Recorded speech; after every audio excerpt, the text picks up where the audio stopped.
Ayan po mga ka-farmers, galing po kami sa Mabilang. Actually, ito ay Mabilang pa rin, Paniki. Tarlac, linggo po ngayon, alas 4:20 po ng hapon po. So yan po, land preparation po ng mga sibuyas po, sibuyasan po dito sa part na ito. Doon sa napunta namin na bandaroon po, doon sa school, ano yun, Purok Uno ata, no?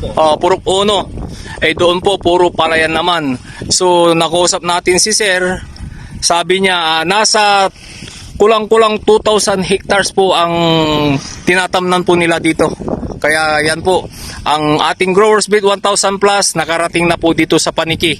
At marami na rin pong nakagamit sa ating foliar fertilizer. At ayun, iniwanan natin si Sir ng sample niya. Ito, yung, ayan, actually may tanim na sibuyas na yan. After isang linggo lalabas na yan. Yan. Pwede na po yan isprayan. Actually po, itong Growers Beat 1,000 plus, ito isinusol treatment na yan. Pwede mo nang isprayan po siya.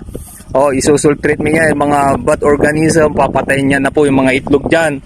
Pwede, okay lang naman kasi habang maliit pa na isprayan mo, kasabay na rin yung pag-spray po ng yung mga organism na yan, mamamatay na rin.